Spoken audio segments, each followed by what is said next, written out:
Distinguida señora presidenta, el domingo 20 de octubre se publica en el diario La Nación un artículo de la periodista Patricia Recio que cuenta las grandes diferencias que hay, que se marcan y se seguirán marcando entre la educación pública y la educación privada en este país. Habla de 25 estudiantes de La Cureña, el distrito de Sarapiquí, el cantón o uno de los cantones más lindos de este país, pero uno de los más pobres. Y ese distrito, La Cureña, el quinto distrito de Sarapiquí, el que ocupa el más bajo índice de desarrollo social, también no escapa a esos problemas. Imagínense que 25 estudiantes tienen que hacer el viaje todos los días de dirigirse a su centro de educación en bote. ¿Por qué razón? Porque la troncha fronteriza está intransitable. Y quizá para muchos de ustedes no es interesante oír cuál es el sacrificio que tiene que hacer un joven estudiante todos los días por querer ser mejor, por querer superarse y por tener una oportunidad de estudio en este país. Pero alguien tiene que hablar por ellos. Alguien tiene que decirle a la ministra de Educación qué es lo que está pasando. La Cureña es una población compuesta por más o menos 1.500 campesinos que se dedican a producir yuca, plátano, piña o quesos. Pero resulta que sus productos no los pueden vender fuera porque tienen un costo mayor del que los produce más cerca de los centros de población. Pero son estudiantes igual que todos los estudiantes de la universidad que estamos en este país gracias a la educación pública. Y cuando uno ve las grandes diferencias que se marcan, cuando tienen que pasar por una revista militar, cuando los militares nicaragüenses hacen mofa y se burlan de ellos, o de una toalla vaginal que lleva una de las estudiantes, ahí es cuando le doy gracias a Dios que a pesar de esas circunstancias adversas, hay estudiantes en este país que quieren luchar y ser mejores, y no como esos militares que los denigran. Gracias a Dios que iluminó a este personaje llamado José Figueres Ferrer, que tuvo la valentía para abolir el ejército en este país. Gracias a Dios. Y ese 1 de diciembre tenemos que conmemorarlo y celebrarlo siempre, de por vida. No tenemos ese problema en este país. Resulta que esta señora que se llama Concepción Aguilar, y aquí quiero preguntarle a todas las legisladoras que tienen la bendición de ser madres, y a todas las funcionarias de este primer poder de la República, ¿cuál de ustedes estaría dispuesta a escoger entre una de sus dos hijas para que tenga que seguir estudiando? Ana Lucía estaría dispuesta a escoger entre Nachito y Santi para que alguno de los dos tenga que estudiar. ¿Cuál madre de familia va a escoger que una de sus dos hijas estudie y la otra no?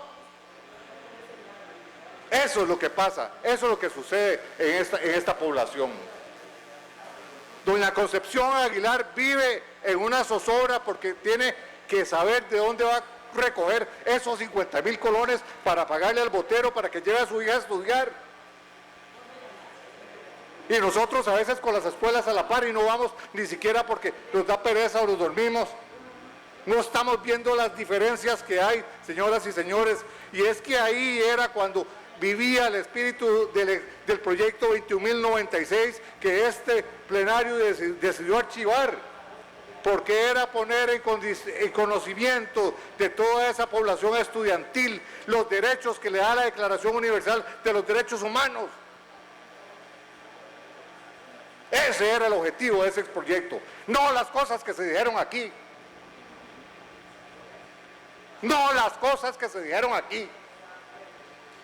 ¿Cómo le explico yo a un estudiante de ellos que el artículo 7 dice todos somos iguales ante la ley y no puede haber una discriminación entre decir cuál hija estudia y cuál hija no. Madres de familia, ¿cuál de ustedes haría eso? Y el artículo 26 de la declaración, el derecho a la educación que todos tenemos, ¿dónde lo dejamos? Está la señora ministra de Educación, Giselle Cruz, a quien le hago un respetuoso llamado, poniendo atención a estas diferencias que se dan entre las zonas rurales, entre la educación pública, entre las zonas urbanas y la educación privada.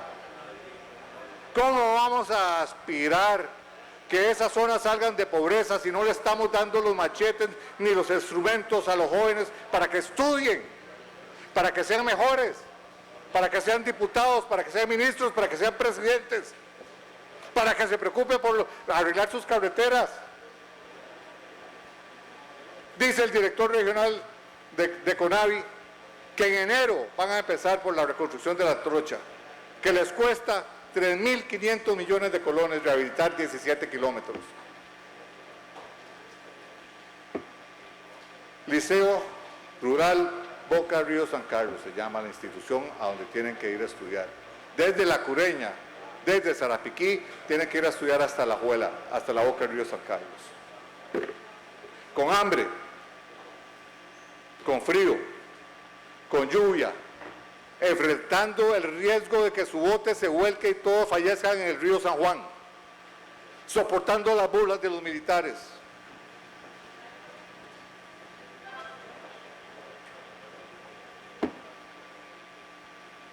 Por favor, inculquémosle a los jóvenes que tienen la oportunidad de estudiar, que no abandonen el estudio, a nuestros hijos, a nuestros nietos, a nuestros sobrinos. Démosles el valor para que entiendan que la educación es lo único que los puede sacar de su forma de ser. Es lo único que les va a permitir ser mejores. Y las instituciones de este país también tienen que volver su mirada a ese tipo de población, porque no es justo. En septiembre del año pasado vivimos aquí las grandes diferencias entre la educación pública y la privada, nos quedaron latentes. Todos nos dimos cuenta. ¿Cómo hago para que doña Concepción Aguilar esté tranquila? ¿Cómo le puedo yo quitar la incertidumbre de que una de sus hijas pueda continuar estudiando?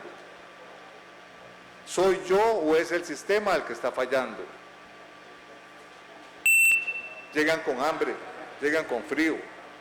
Y por dicha, existe una directora valiente que se llama Ana Mercedes Vargas Santamaría, la directora de ese centro de educación, que ha dirigido 2 oficios a José Leonardo Sánchez Hernández, director de programas de equidad, imagínense ustedes, director de programas de equidad.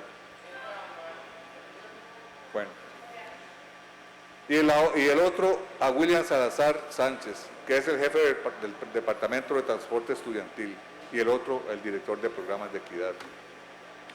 Por supuesto que tengo 3 tareas: darle seguimiento al cumplimiento de estos oficios o informarles a ustedes qué pasó con estos oficios, y a partir de enero decirles a ustedes si la promesa que hizo Esteban Coto se va a cumplir o no.